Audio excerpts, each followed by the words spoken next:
देखिए यहाँ पे गल्प सम्मेलन रायबरेली यानी वाचन का अगला जो कड़ी है, इसमें गल्प सम्मेलन रायबरेली से प्रसंग की शुरुआत होती है।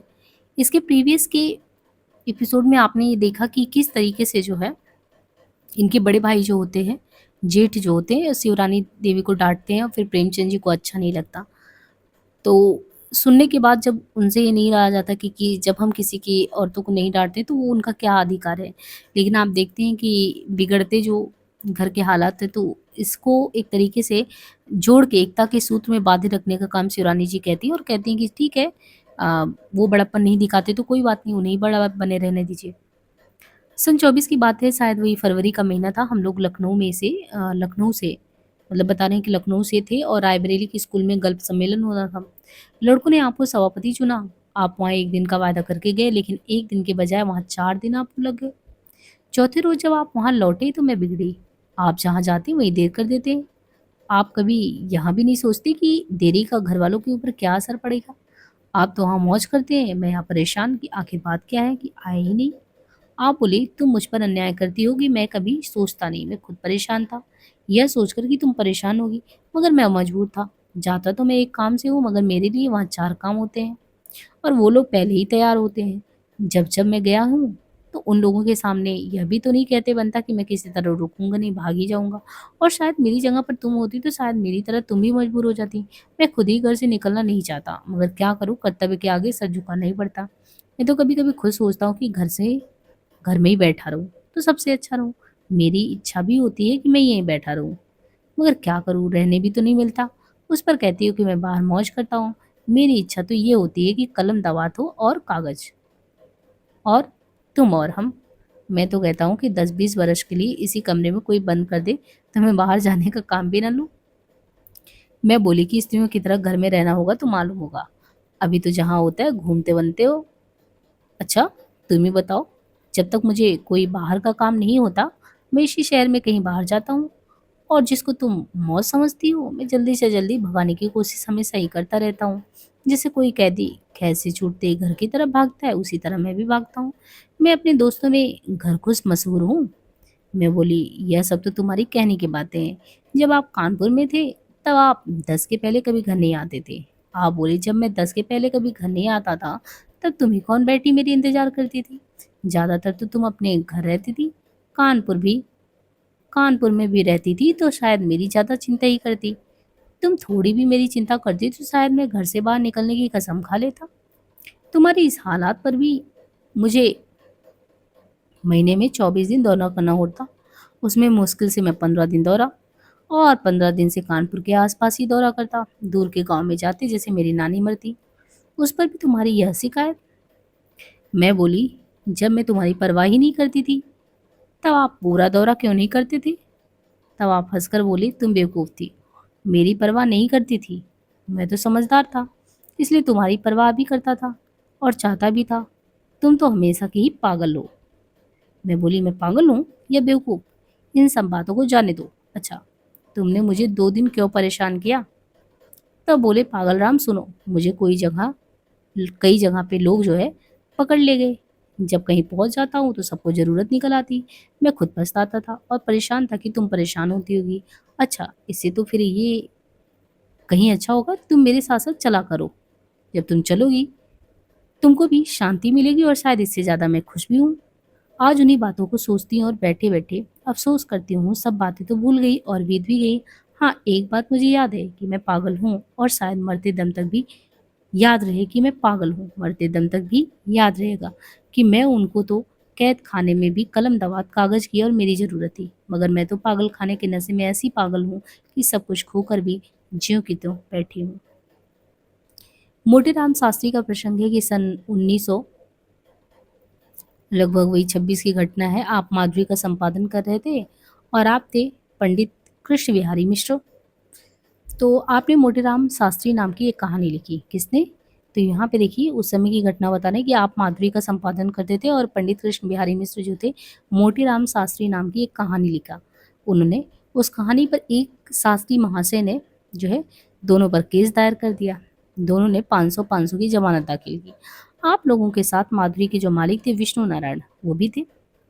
उस कहानी पर विष्णु नारायण जी भी खुश थे। तारीख के दिन 2 बैरिस्टर देहरादून से आते जो 9-900 रोजाना लेते। मेरे भाई और बहनोई भी जाते। कानपुर के सारे वकील और बैरिस्टर सब आ गए थे। कचहरी खचाखच भरी रहती। खैर बहस वगैरह के बाद मजिस्ट्रेट ने हुक्म सुनाया कि आप दोनों बरी हो गए। मजिस्ट्रेट साहब मोटे राम शास्त्री से बोले, आपको और कुछ कहना है? अब तो सबसे बेहतर यही कि आप चुपके से खिड़की से बाहर निकल जाइए। जैसे ही मजिस्ट्रेट साहब ने ये कहा कि दोनों आदमी मुस्कुरा दिए। इसके बाद माधवी का वांग सबका सब बिक गया। बैद जी घर आए तो बोले, चाहे तब मोटेराम शास्त्री को कोई ना जानता रहा हो, लेकिन अब दुनिया जान गई। माधुरी ऑफिस में इस बार महीनों चर्चा रही इसकी। कुआं बनवाने का प्रसंग बताते हैं कि आज से 15 साल पहले की बात है। एक दिन सुबह कहारी पानी भरने आई और घड़े लेकर कुएं पर गई। कुएं की जगत कच्ची थी। वह फूल कर गड़ारी से कुएं में जा पड़ी। कहारी रुआसी होकर आई और बोली, बाबूजी आज मैं गिरते गिरते बची, चलिए देखिए।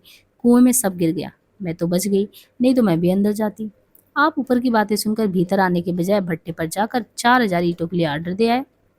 मैं घर में नाश्ता लिए बैठी थी। आप वहां से 9:30 बजे के लगभग लौटे। मैं बोली, नाश्ते के समय आप कहाँ चले गए? आप बोले, तुमने कुएं की हालत नहीं देखी, मारी गिरने से बची है। मैं बोली, पहले आप ये बताइए आप थे कहाँ? आप बोले, मैं ईंटों के लिए कहने गया था। आखिर 3 महीनों के बाद अच्छा हुआ हूँ तो कुछ तो तावान देना ही पड़ेगा ना। मैं बोली, कुआं तो पंचायती था।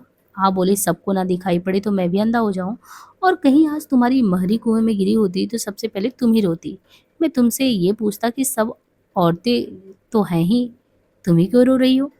ना गांव भर की औरतें रोती, ना गांव भर के मर्दों को दिखाई पड़ता, इसलिए तुम मुझसे कुछ भी नहीं कह सकती।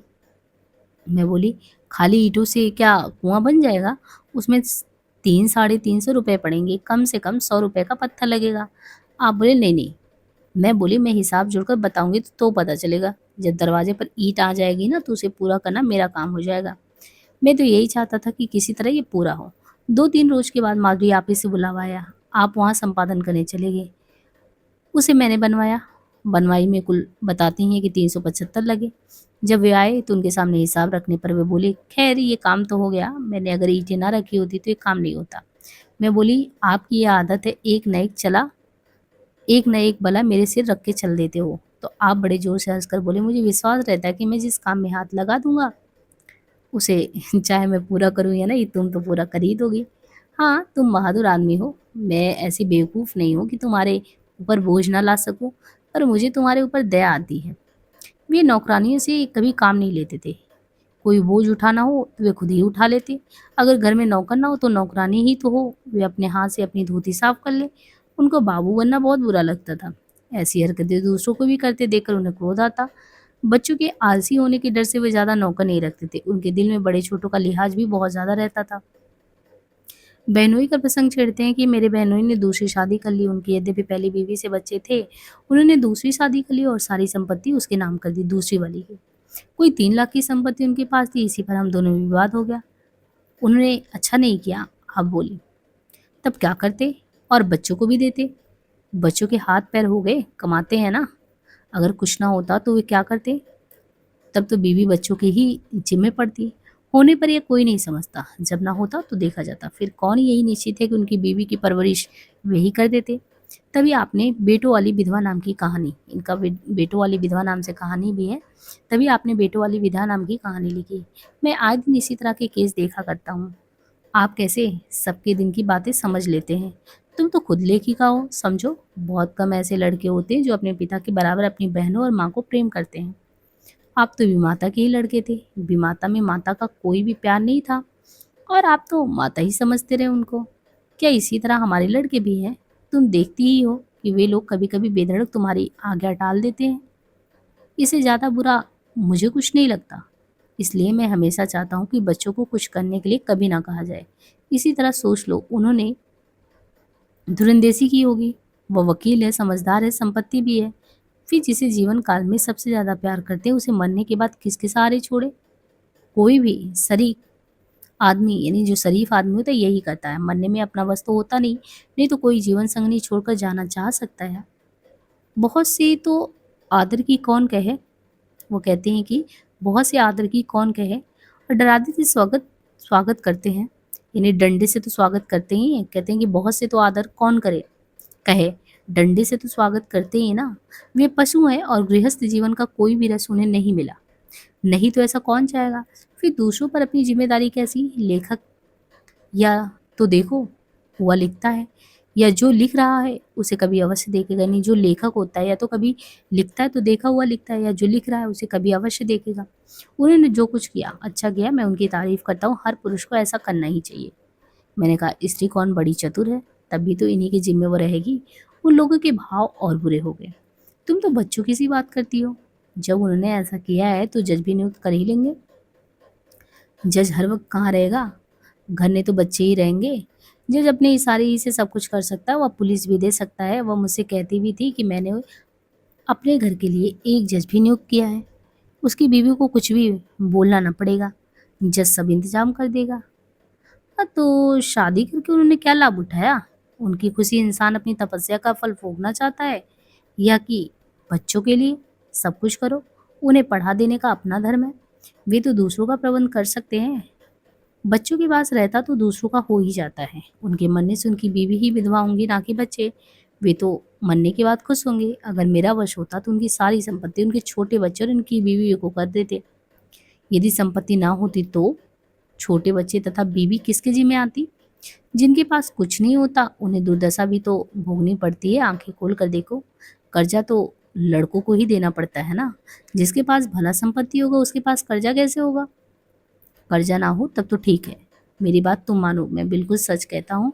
उनका ये काम मुझे बहुत प्रिय लगा। मेरी निगाह में उनकी इज्जत बढ़ गई। यदि उन्होंने ऐसा नहीं किया होता तो मैं उन्हें धोखेबाज समझता। आगे 1928 का प्रसंग है कि लखनऊ में तब मैं थी। एक दिन मेरे घर पर काला काकर के राजा यानी कलंक काकर जो थे, वहाँ के राजा अवधेश सिंह आए। उनके साथ और भी कई आदमी आए। बातें चलती रही। आपने बेटी को आवाज़ दी, बेटी पान दे जा। मैंने पान और इलायची भिजवा दी। जब वे चले गए तो आप अंदर आकर बोले, कल मुझे 8 बजे कला काकर की कोठी पर जाना है। मैं बोली, आगंतुक वहां से थे कौन? राजा साहब खुद ही थे। क्या बताऊं, कल एक कहानी माधुरी को जरूर देनी है और एक दूसरी बला भी आ पड़ी। मैंने कहा, उन लोगों को आपने कहाँ बिठाया? आप बोले, जहाँ मैं बैठा था। ये तो ठीक नहीं है। मैंने बीसों बार आपसे कहा कि 2-4 कुर्सियां आप लाकर रख लें। इन लोगों ने क्या सोचा होगा, और आपको कैसे अच्छा लगता है? आप बड़े जोर से हंसते हुए बोले, तो फिर मैं राजा लोगों के लिए थोड़े ही इंतजाम करता हूँ? मैं तो मजदूर हूँ जो मोटा मोटा खाने पहनने को मिला खाया पहना। मेरी गद्दी तो जबान है, ये मेरी गद्दी क्या है, जबान है। अब उन लोगों को अच्छा ना लगे तो इसके लिए मैं क्या करूं? मैं बोली, तो इससे क्या, अपने को तो खुद चाहिए। क्या हर एक आदमी अपने को अच्छा नहीं दिखलाना चाहता? आप बोली, तुम्हारा कहना ठीक है, पर ये यूरोप तो नहीं है, ये तो हिंदुस्तान है। यहाँ की आमदनी तो 6 पैसे रोज की है। बहुतों को तो भरपेट रोटी भी यहाँ नहीं मिलता। तुम क्या कहती हो? वह विलासिता का सामान कहाँ से जुटा सकता है? और अगर लोग मर मर कर जुटाते भी हैं तो क्या गरीबों के प्रति अन्याय है? मैं बोली, महज आप ही के करने से सब कुछ थोड़े ही ठीक हो जाएगा। वो बोले, तो इसका मतलब ये थोड़े ही होता है कि सबके साय में भी कुएं में गिरूं? अपना अपना सिद्धांत अलग होता है। मैं इसी में खुश हूँ। ना कोई चिंता ना कोई फिक्र। हमें किसी भी चीज़ की चिंता नहीं है। कुर्सी मेज मंगा लूँ तो कल तुम कहोगी कालीन भी चाहिए। फिर नौकरों की चिंता, एक पर एक लगा ही रहेगा। जो इनके फेर में पड़े तो पड़ता ही रहे, फुर्सत नहीं मिलेगा। इसी विलासिता का परिणाम है कि हम लोगों को गुलाम होना पड़ा। आज कितना ही हाथ पैर हिलाते डुलाते पर कुछ कर नहीं पाते। उन्हीं लोगों के पापों का परिणाम है कि हम लोग गुलाम हैं, और ऊपर से पाप करते जाएं तो न जाने क्या परिणाम होगा। मैं बोली, आप भी जरा जरा सी बात में क्या क्या सोच जाते हैं। आप बोले, यहाँ वालों को बहुत सारे ढंग से गुजर करना चाहिए, यानी सादे ढंग से। यहाँ की जो भारतीय निवासी हैं उनको बहुत ही सादे ढंग में गुजर करना चाहिए।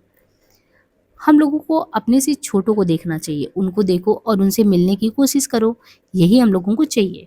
मैं बोली, आज स्वराज की आवाज़ लगाने वाले यही कुर्सी मेज वाले हैं। गरीबों के दिमाग की उपज ये नहीं है। नंगे और भूखे क्या कर सकते हैं? तब आप बोले, जैसे कि मोटे आदमियों ने ही आज़ादी खोई वैसे ही पाने की चेष्टा करने में लगे हैं। कोई हमारे साथ ये एहसान नहीं कर रहे हैं। मनुष्य सब दिन नहीं पते रह सकता। सरकारी मायाजाल ये नहीं है। आत्मा की पुकार को आदमी कहाँ तक ठुकरा सकता है? बड़े बड़े चोर डाकू भी अपने अपराध को समझ लेते हैं।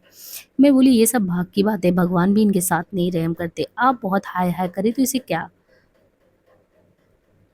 हंस को कुछ वो कहते कि हंस को कहते कि कुछ मिला थोड़े ही जाता है हमको।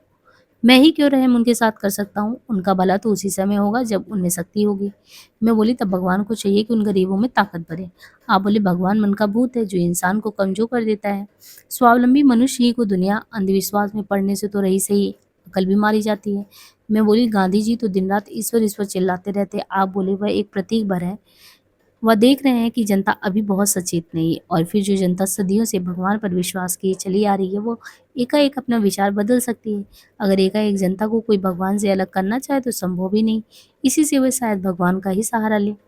मैं बोली आप भले ना माने, दुनिया थोड़ी ही नास्तिक हो सकती है। तब आप बोले मेरा कहना झूठ नहीं है, तुम सच मानो। जो भी ब्याज धर्म के नाम पर हो रहा है सब अंधविश्वास है।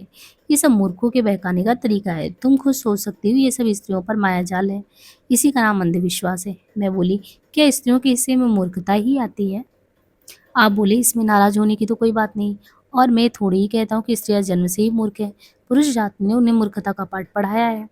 मैं बोली आप लोगों ने ऐसा क्यों किया? आप बोले उसी तरह जैसे ब्रिटिश गवर्नमेंट ने हम लोगों को, जैसे हम लोगों के मूर्ख होने से सरकार को लाभ है वैसे ही स्त्रियों को मूर्ख बनाने में पुरुषों को।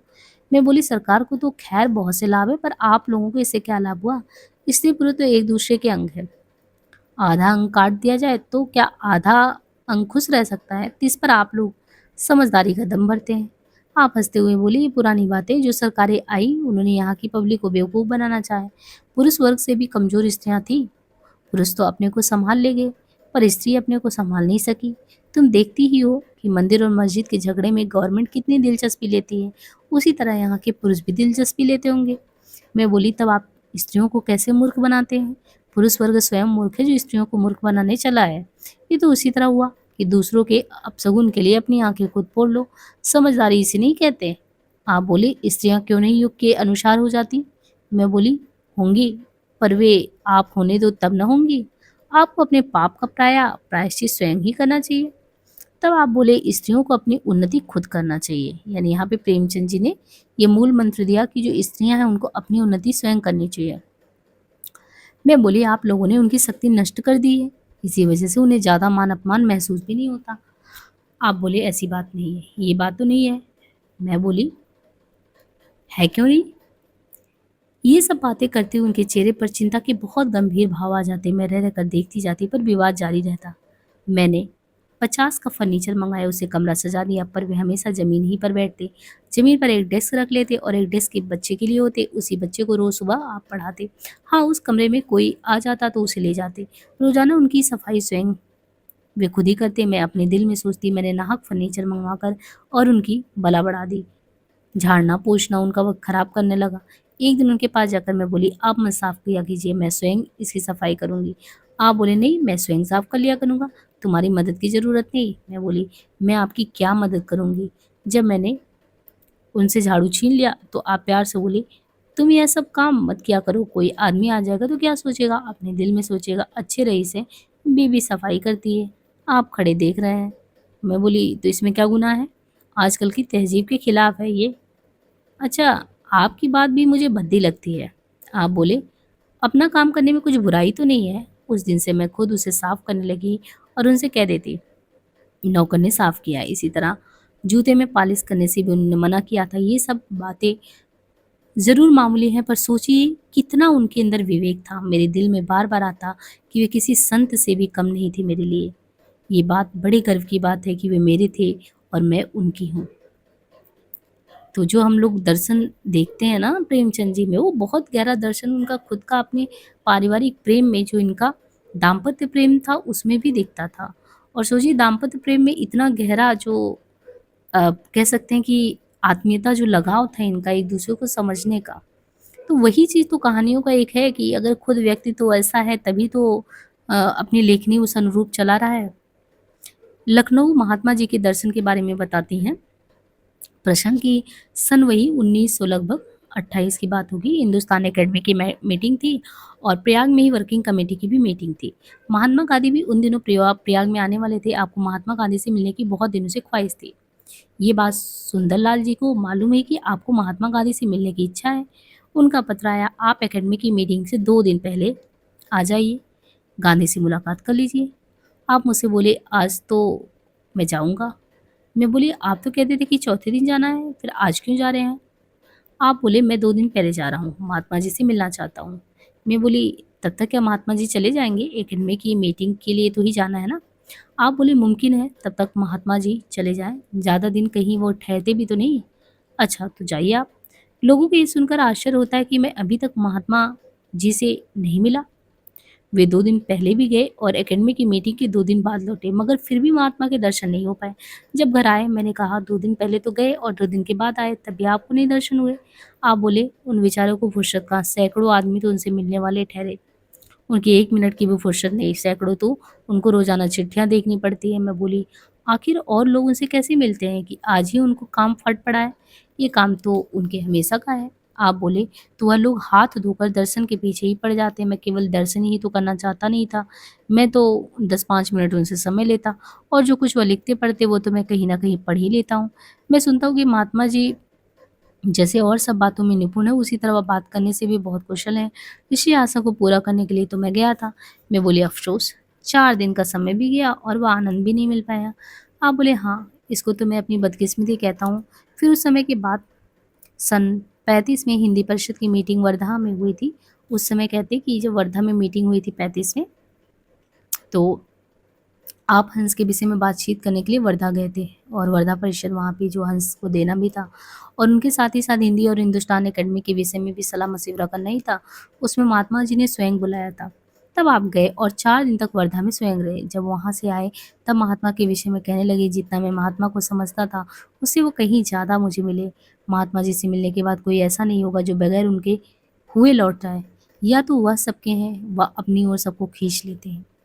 उनकी शक्ल, सूरत और बातों में इतना खिंचाव है कि उन्हें जो भी देखता, उनकी तरफ खामखा खिंच जाता। मैं कहता हूँ कि बुरे से बुरा आदमी भी जो उनके समीप जाए तो उनका ही होकर लौटे। महात्मा गांधी के समीप कोई कितना ही झूठा जाए मगर उनके सामने उसे सच बोलना ही पड़ेगा। मैं बोली ये कोई बात नहीं है।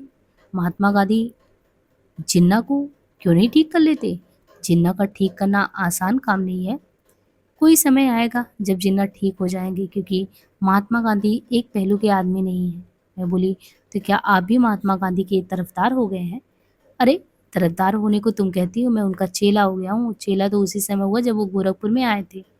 मैं बोली चेले चेले तब हुए थे, दर्शन अब कर पाए? आप बोले चेला होने के माने किसी की पूजा करना तो नहीं होता बल्कि उन्हों उनके गुणों को अपनाना होता है। मैं बोली तो आपने अपना लिए क्या उनके गुण? आप बोले मैंने अपना लिए। अपनाने को कहती हूँ, उसी के बाद तो मैंने प्रेमाश्रम लिखा है, सन 1922 में जो छपा था। मैं बोली वह तो पहले ही से लिखा जा रहा था। आप बोले इसके माने यही है कि मैं महात्मा गांधी को बिना देखे ही उनका चेला हो चुका था। मैं बोली तो इससे महात्मा गांधी की कौन खास बात हो गई? आप बोले बात ये हुई कि जो बात वो कराना चाहते हैं उसे मैं पहले ही कर देता हूँ। इसके मानो यह है कि मैं उनका बना बनाया कुदरती चेला हूँ। मैं बोली ये कोई बात नहीं, ना कोई दलील है। आप बोले दलील की ये कोई बात ही नहीं है। इसके माने ये कि दुनिया में मैं महात्मा गांधी का सबसे बड़ा मानता हूँ। उनका भी उद्देश्य यही कि मजदूर और काश्तकार सुखी हों। वह इन लोगों को आगे बढ़ाने के लिए आंदोलन मचा रहे हैं और मैं लिख कर उनको साथ दे रहा हूँ। महात्मा गांधी हिंदू मुसलमानों की एकता की बात करते तो मैं हिंदी और उर्दू को मिलाकर हिंदुस्तानी बनाने की बात करता हूँ। मैं बोली आप कैसे बनाते हैं हिंदुस्तानी? आप बोले जो कुछ मैं लिखता हूँ वो हिंदुस्तानी में लिखता हूँ। मैं बोली तो आपके लिखने से हिंदुस्तानी हो गई क्या? आप बोले जिसको हिंदू मुसलमान दोनों माने, जिसके समझे वह हिंदुस्तानी। और मेरा ख्याल है कि राष्ट्रभाषा जब तो वह हिंदी उर्दू को मिलाकर ही बना है। मैं बोली ये तो हिंदुस्तान है, वहाँ तो आप अपनी भाषा की बात कर रहे हैं। बेटियों की शादी की और वो उसमें बड़ा कहते हैं कि उन्होंने फ़ख्र किया और मतलब एक तरीके से बेटियों की उन्होंने शादी की थी। हाँ, मुसलमानों की स्त्रियाँ तुम्हारे यहाँ नहीं आई थी, अब भी तुम्हारे घर की जो स्त्रियाँ निकाली जाती हैं वो मुसलमानों के ही घर जाती हैं। यहाँ पे देखिए कुछ एक पेज नहीं आए थे प्रसंग का। और ये चकले में जाती हैं, ये जो मुसलमानों की बढ़ी हुई कौम है ना, वो सब फ़ारस से नहीं आए हैं। उस समय तुम्हारे हिंदू भाई क्यों नहीं सोचते थे कि हमें अपनी शुद्धता बनाए रखना चाहिए? मैं बोली तो क्या आप मुसलमानों की हिमायती हैं? मैं किसी का हिमायती नहीं हूँ, ना किसी का दुश्मन हूँ। आखिर आप राम को मानते हैं कि रहीम को मानते हैं?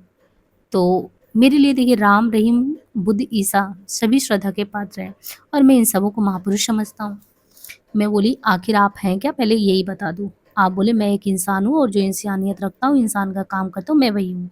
और उन्हीं लोगों को चाहता हूँ। मेरे दोस्त अगर हिंदू हैं तो मेरे कम दोस्त मुसलमान भी नहीं, और इन दोनों में मेरे नज़दीक कोई ख़ास फ़र्क नहीं। मेरे लिए दोनों ही बराबर हैं। मैं बोली, कैसे दोनों बराबर हैं? मुसलमान गाय का कुर्बानी देते हैं और उसी कुर्बानी के पीछे हज़ारों हिंदू मुसलमान की कहानी है। आप बोले, इसका दोषी एक ही वर्ग नहीं। अगर मुसलमान कुर्बानी करता है तो एक बूढ़ी टेढ़ी गाय को लेकर, जिस पर कि दोनों कौमों में झगड़ा होता है।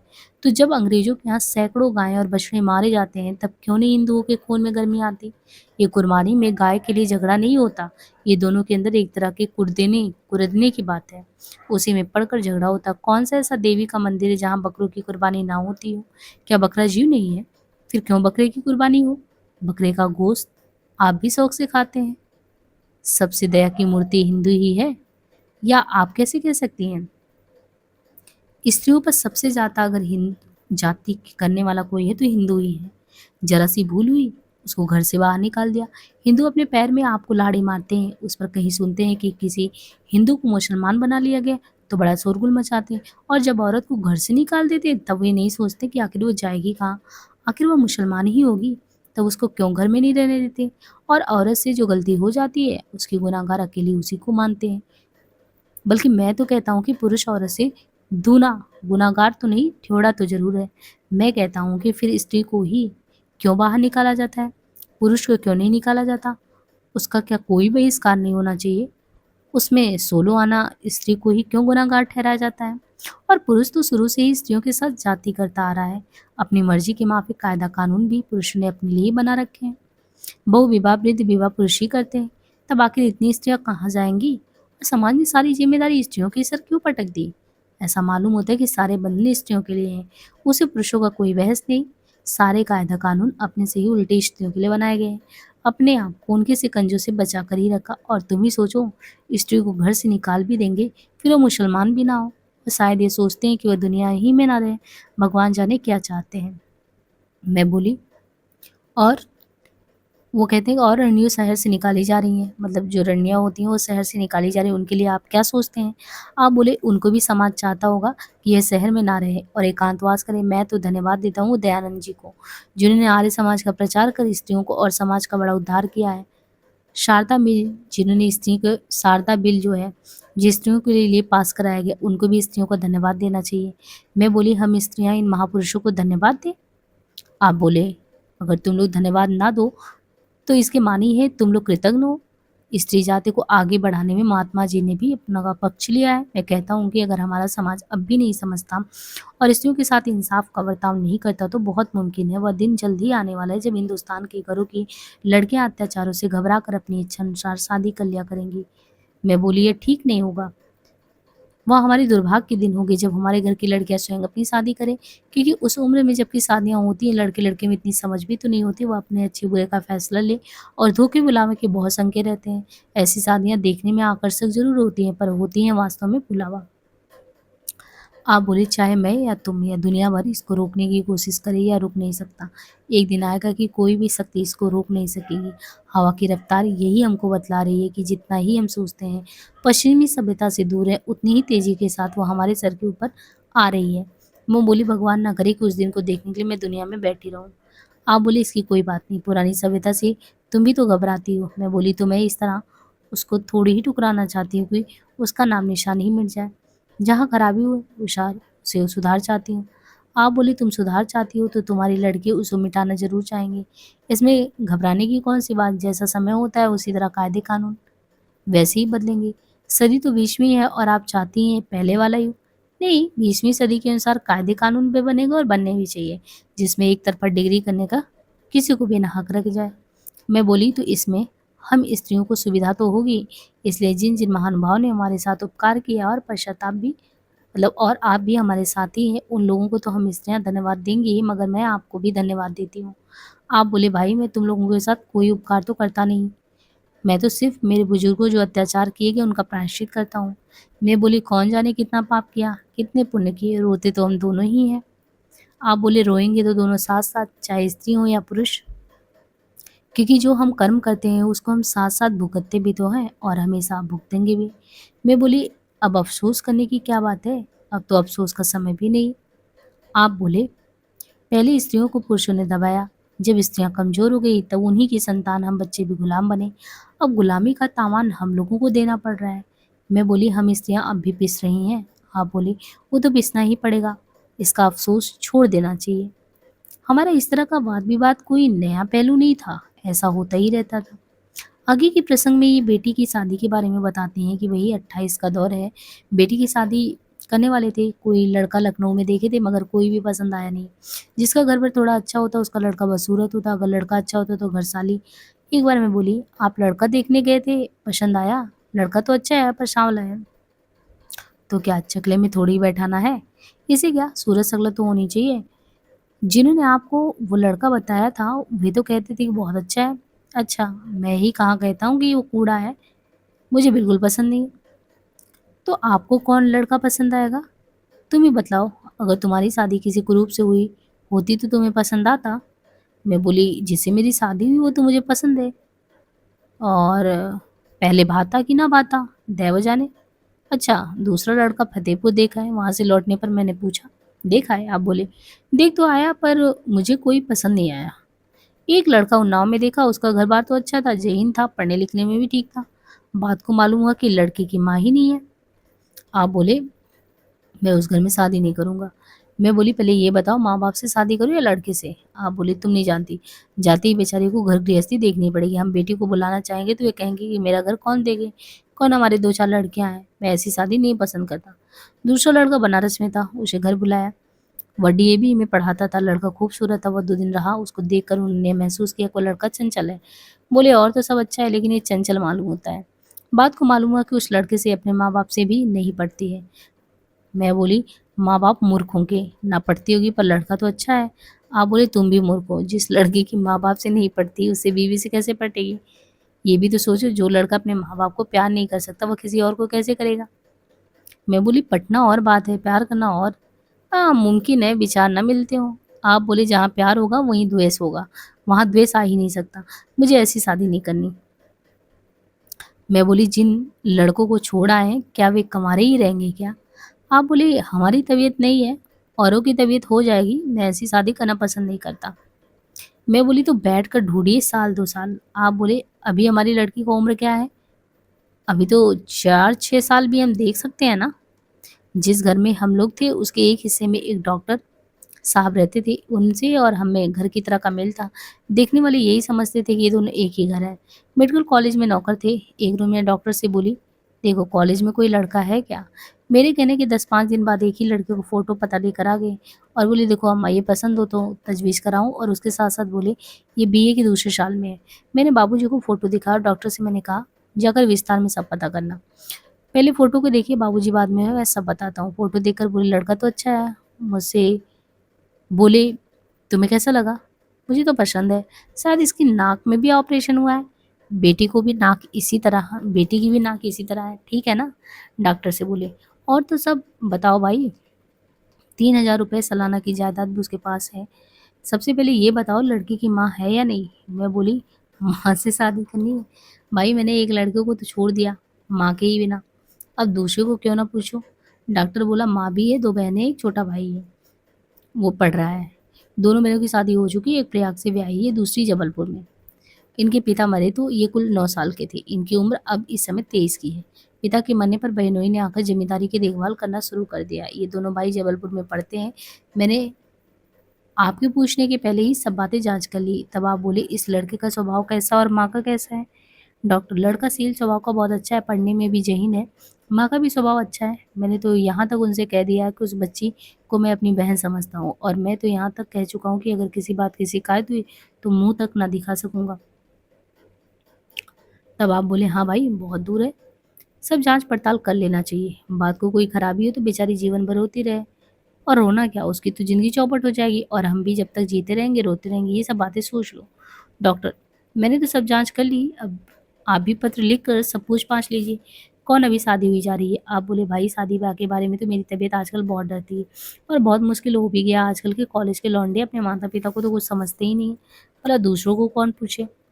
डॉक्टर ने कहा, बाबूजी अभी अच्छे लड़के-लड़कियों की कमी नहीं, हाँ, कुछ जो है सिरे फिरे हो गए हैं ज़रूर। आप बोले कि कहीं उन्हीं में से कोई मेरे सिर ना पड़ जाए। अगर किस्मत में यही लिखा होगा तो क्या ही करोगे? इंसान तकदीर और तदबीर दोनों को लेकर चलता है। तो यहाँ पे कहते हैं कि इंसान जो है तकदीर और तदबीर दोनों को लेकर चलता है। सभी अच्छा-अच्छा करते हैं मगर बुरा कौन चाहता है? इसका मतलब ये नहीं कि हम आँख बंद करके चले। मैंने कहा पहले पत्र तो लिखिए, उसके बाद लड़के की बहनोई को शादी के लिए खत लिखा। खत छोड़ने के बाद आप इधर-उधर पता लगाने लगे। मेरे भाई को इलाहाबाद खत लिखा, उसकी बहन जहाँ ब्याही थी, वहाँ की खबर लेने के लिए मेरे भाई को भेजा। भाई का खत भी 2-3 दिन के बाद आया, लिखा था कि मुझे तो मालूम हुआ कि लड़का अच्छा है, लोग उसकी तारीफ़ कर रहे हैं। 8-10 रोज़ के बाद लड़की के बहनोई का खत आया, उन्होंने पूरा जायदाद आदि का विवरण लिख कर भेजा। इसके साथ-साथ ये भी मालूम है कि वो लोग इसी प्रांत के जालौन के पास के रहने वाले हैं। उन्होंने ये भी लिखा कि मैं इधर लखनऊ अपने एक मित्र की बीमार स्त्री देखने वाला हूँ, आपके यहाँ ही ठहरूँगा, तब जो कुछ और आपको पूछना होगा पूछ लीजिएगा। और आपने जो ये लिखा है कि मेरे बारे में जो पूछना हो पूछो, उसके मुत्तलिक मुझे यही कहना है कि सूर्य को दीपक से नहीं देखा जाता। आपको तो मैं बहुत दिनों से जानता हूँ, मैं ही क्यों, लड़के के पिता भी आपके उपन्यासों के शौकीन हैं। उसके 8-10 रोज़ बाद वे खुद आए, 3 आदमी सहित वे हमारे घर ठहरे। उसके बाद आपको और जो बातें करनी थी आपने की। जिस रोज़ आए, उसी दिन आप बोले अगर लड़की आपको देखनी है तो आज ही दिखला सकता हूँ, बात को नहीं।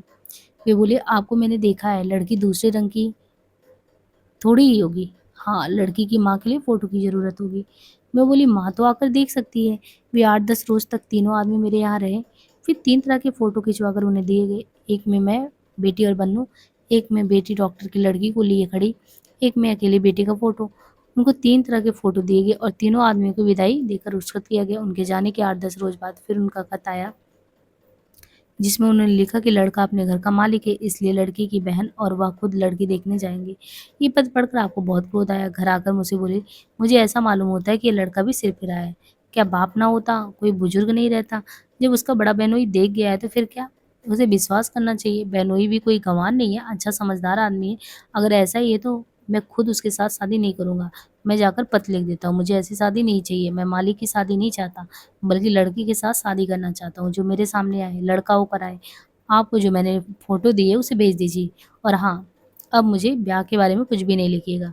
वहाँ से दूसरा खत आया, उन्होंने लिखा कि मैंने जो ये कहा था कि लड़का का घर मालिक है, वो गलती मेरी थी। मैंने आपको इसलिए लिखा था कि लड़के के पिता के ना होने से बात तय करने की ज़िम्मेदारी मेरी थी। मैं भी दुनिया से उसी तरह डरता हूँ जैसे आप। आगे पीछे और कोई बात हो तो मैं अपराध से बरी रहूँ। उसी पत्र के साथ लड़की की शादी की स्वीकृति का भी खत था। लड़की यानी वासुदेव प्रसाद ने पत्र में यह लिखा कि शादी मुझे मंजूर है, इसका ख्याल रहे कि जिस घर में मेरी शादी हो वो घर दिवालिया ना किया जाए, क्योंकि शादी ब्याह एक दिन का रिश्ता नहीं, यह हमारा उनका रिश्ता 3 पुश्तों का ही है, इसलिए आप उनको दिवालिया ना कीजिएगा। यह वासुदेव प्रसाद ने अपने बहनोई को लिखा था। उस पत्र को पाकर आप बहुत खुश हुए और मुझसे बोले लड़का तो बहुत समझदार है। वो पत्र उन्होंने मुझे दिया, पत्र हिंदी में था। मैं बोली आप उन्हें लिख दीजिए कि उनकी माँ और बहनों में जो भी आ सकती हैं देखने आए। बाबूजी ने खत में लिखा कि मैं खुद चाहता हूँ कि समदीन साहब उनकी बहन आकर देख जाए। मेरी राय में तो समदीन साहब आवे तो ज़्यादा ही अच्छा होगा। खत जाने के 15 दिन बाद उनकी बहनोई अपनी स्त्री के साथ आए। वो 2-3 रोज़ रहने के बाद जाना चाहती थी। मुझसे बाबूजी बोले अभी मत जाने दो, 10-15 रोज़ रह लें तो जाए महज़ सूरत से क्या, साथ में रहकर उनका सील स्वभाव भी पता चल जाएगा। सूरत शक्ल अगर बहुत अच्छी हो और स्वभाव ही ठीक ना हो तो फिर कैसे काम चलेगा। मैं बोली क्या उन्हें देखने नहीं आता जो मैं बतलाने जाऊँ? आप बोले वासुदेव के पत्र पढ़ने से तो मेरे दिल में उसके प्रति अपने लड़के का स्नेह हो गया। चाहे शादी ना हो तो भी मेरा स्नेह उस पर रहेगा। मैं बेटी के साथ खूब हिल-मिल कर साथ-साथ रही, बेटी को मालूम तो नहीं था, इसलिए वह भी खूब खुलकर रहती थी। एक दिन मैंने वासुदेव की बहन से पूछा, बेटी तुम्हें जो कुछ कहना हो उसे कहो। वे बोली अम्मा मुझे कुछ कहना ही नहीं है, आप विश्वास रखें वह पत्र भी आपको ना लिखा जाता, पर इतनी बड़ी ज़िम्मेदारी वे अपने सिर कैसे लेते? जब मैंने बाबूजी से सारी बात कह सुनाई तो बोले एक बात तुम और पूछ लो, मेरे एक ही बेटी है, विदा-विदा में झंझट ना पड़े। मैंने उनसे कहा कि ये बात है कि विदा की शिकायत कभी ना हो। लड़की बोली अम्मा इसकी शिकायत कभी नहीं करेंगी। बाबूजी के पास जाकर वो बोली अब हमें अपना लड़का ही समझिएगा। ये मैं नहीं कह रही हूँ बल्कि मेरी माँ ने मुझसे कहने को कहा है। आप बोले ये कहने की क्या ज़रूरत है, मेरे तो हुए ही तुम लोग। बाबूजी आपके बच्चे अभी छोटे ही हैं, आप लिख देंगे तो भैया खुद पहुँचा जाया करेंगे। हाँ, जो पत्र में लिख गया था उसे आप भूल जाइए और आज अगर मेरे पिता जीवित होते तो आपको कोई परेशानी नहीं होती। उसके बाद उन लोगों को विदा किया गया। अब तो ये हुआ कि बरच्छा होना था। मैंने कहा दूर तो बहुत है, मेरी हिम्मत गँवाही नहीं दे रही है। आप बोले दूर क्या, अगर पास में पैसा हो तो जब तक हम लोग हैं तब तक पैसे की कमी नहीं। यही नहीं तुम्हारे और लड़कियाँ भी नहीं हैं। मान लो तुमने पास में ही किया और लड़का किसी काम से दूर भी जा सकता है तो तब तुम्हारे लिए तो बराबर हुआ ना। फिर वासुदेव सा लड़का मिलना भी तो कठिन है। पता नहीं मेरे बच्चे इस तरह होंगे कि नहीं। मुझे तो वासुदेव अपना ही अच्छा लड़का लग रहा है। पत्र देखो कैसा उदार है। लिखता है कि उस घर को दिवालिया ना किया जाए। हमारा उनका संबंध 3 पुश्तों का होगा। इसका मतलब है कि सब दिन का। देखती नहीं आजकल के लौंडों को। वे चाहते हैं कि किसी तरह रुपया मिले, चाहे चोरी करने से या डाका डालने से। अब ईश्वर का नाम लेकर मुझे जाने दो। मैं भी राजी हुई। आप जब वहाँ से लौटे तो मुझसे बोले, लड़का बहुत अच्छा और मेरे ही विचार के उनके पिता भी थे। हमेशा वे स्वदेशी पहनते थे। जिन दिनों बंगाल 2 टुकड़ों में हुआ उन दिनों वे भी जेल गए। हालांकि उनके जेल जाने के बाद वहाँ की पब्लिक खूब लड़ी और पब्लिक ने उस लड़ाई में कोई 4,000 रुपये व्यय किए। देवरी के लाट कहे जाते हैं। ये संबंध बहुत अच्छा लगा। उसके बाद आप लखनऊ से तब तैयारी करके बनारस आए। जब द्वार पूजा का समय हुआ तो अपने बड़े भाई को भेजा। वे भी खड़े तमाशा देख रहे थे। बारातियों से कुछ न इधर उधर बतासे फेंके। ये उन्हें अच्छा नहीं लगा। मुझसे बोले, तुम दरवाजे पर पैसा लुटा दो। मैं बोली, इस समय उन्हें लुटाना चाहिए। आप बोले, तुम वासुदेव को छोड़कर सबों को पैसे से मारो। मैंने अपनी भाभी से कहा, थोड़ा अक्षर डालकर पैसे लेती आओ। आप लुटाइए ना। नहीं, तुम खुद लुटाओ। बारात जनवासे गई। मैं उसके बाद बोली, द्वार पूजा आपको ही करना चाहिए था। आप बोले, मुझसे ये रस्में नहीं होंगी। अभी कन्यादान तो आपको ही करना होगा। कन्यादान कैसा? बेजान चीज दान में दी जाती है। जानदार चीजों में तो गौ ही दी जा सकती है। फिर लड़की का दान कैसा? ये मुझे पसंद नहीं है। मैं बोली, इसे तो तुम्हें करना ही होगा। तो फिर मैं अपनी लड़की को दान दे दूं? ये मैं नहीं कर सकता। बच्ची किसी बात ना कीजिए। कन्यादान तो होता ही है ना। तुमको करना ही करो। मैं नहीं करूंगा। आखिर किसी तरह मंडप में और मैंने ही कन्यादान किया। वे बैठे रहे। जब शादी हो गई तो वासुदेव का नाई बोला, साहब मुझे इस समय न्यौछावर चाहिए। आप बोले, कितना? बोला, कम से कम 10। आपने अपनी जेब से रुपया निकाल कर बेटी के सिर पर घुमाकर नाई को दे दिया। नाई खुश हो गया। जुलाई में वासुदेव का खत आया। अब मैं क्या पढ़ूं? पत्र पाने के बाद आप बोले, मेरी राय में तो इलाहाबाद आकर वह कानून पढ़े। मैं बोली, कानून ही अच्छा होगा। हाँ, घर का वह मालगुजार है। सागर में वकालत करेगा, अपनी जमींदारी भी देखेगा। नहीं तो बाहर जाने से जमींदारी में भी हानि होगी। यही बात उसने लिख दी और यह भी लिखा कि खूब मेहनत से पढ़ो। तब से वासुदेव को लड़के से भी ज़्यादा समझने लगे। उसकी ज़रूरतें बारीकी से आप देखते रहे। एक बार वो लखनऊ आया। उनको मालूम हुआ कि लुकरगंज से मैं और कॉलेज तक उसे आना पड़ता है। उसे साइकिल चाहिए। आपने मुझसे रुपए लिए और जाकर साइकिल खरीदी। जब साइकिल लाए तो बोले, ऊपर से वासुदेव को बुला दो, अपनी साइकिल देख ले। जो त्रुटि हो बताए। मैंने ऊपर आवाज़ दी और कहा, वासुदेव अपनी साइकिल देख लो, जो कमी हो बताओ। वो देख कर बोला, सब ठीक है। वे जिस चीज़ को कमी महसूस करते फ़ौरन खरीद कर भेज देते। वासुदेव उनसे डरता बहुत था। वे जितनी बातें पूछते उन्हीं का जवाब देते। इस पर कभी कभी मुझसे कहते, ये लड़का मुझसे बहुत डरता है। मैं बोली, दुन्नू और उसमें फ़र्क ही क्या है? वो लिहाज करता है। आप बोले, मुझे तो दुन्नू और वो बराबर लगते हैं। कई बार वासुदेव के पत्र आए, उसमें एक आध गलतियाँ रह गई। आप उन गलतियों को सुधार कर उसे रवाना कर देते और लिखते, अपनी अंग्रेजी ठीक करो। जब भी इस तरह की गलती होती तो पत्र वापस कर देते। एक बार मैं बोली, वो अपने दिल में क्या सोचता होगा? आप बोले, क्या सोचेगा? मैं ऐसे ही दुन्नू वगैरह को भी तो लिखूंगा। वो अपना लड़का नहीं जो उसकी गलती ना बताऊं। वो उर्दू नहीं जानता था। उसे उर्दू सिखाने की कोशिश करते। बेटी की शादी में इतने बड़े बड़े बटुले दिए कि खाली वो न उठा सकती। एक दिन में मैं बोली, आपने इतने बड़े बड़े बेमसरफ बर्तन क्यों दे दिए? किसी दिन बेटी को उतारना पड़ जाए तो बेटी कैसे उठा सकेगी? तो आप बोली, बेटी को उतारने के लिए थोड़ी ही मैंने दिया। जब तक ये चीज़ें रहेंगी तब तक याद रहता है। कई पुस्तों तक लोग याद करते हैं। तो फिर देखने के लिए दिए हैं और क्या? किस काम में आएंगे? रुपए तो खर्च हो जाते हैं, चीज़ें बची रह जाती हैं। जब वासुदेव आता तो उसकी घर गृहस्थी के बारे में जरूर पूछते। एक बार की बात है, वासुदेव बेटी को बुलाने आया। उस बार मैंने कहा, अभी विदाई नहीं करूँगी। उन्होंने मेरे सामने कुछ नहीं कहा। मेरे घर में एक पंडित जी थे। उन्होंने बोला, आप घर में कह दे तो अच्छा हो, खाना बनाने वाला कोई नहीं है। जब मुझे मालूम हुआ तो मैंने आपसे कहा, ये कहते हैं। तो आप बोले, कह दो उनसे अभी बेटी घर गृहस्थी देखने नहीं जाएगी। उनकी बहन कहाँ गई? मैं बोली, उनकी वह बहन भोपाल चली गई। वहाँ उन्हें वाशिका मिल गया है। वह इनकी मौसेरी बहन है, वसिका। साल का साल बाहर रहेंगी तो उनका वसीका बंद हो जाएगा। कितना वसीका मिलता है? वसीका या वजीफा? मैं बोली, 25 रुपये। आप बोले, उनका पता ले लो, 25 में भेजा करूँगा। पता उनसे पूछ लो। मैं बोली, साल 2 साल का नहीं, जीवन भर का है। आप बोले, मैं अपनी ज़िंदगी भर देता रहूँगा। मैंने इस बात को हंसी में उड़ा दिया और वासुदेव से ऐसा कह दिया। वासुदेव चुप के वापस आ गए। अब यहाँ से जो प्रसंग शुरू होता है लखनऊ की होली के प्रसंग के बारे में, तो इसे हम नेक्स्ट उसमें देखेंगे, है ना। आज के लिए इतना ही। धन्यवाद।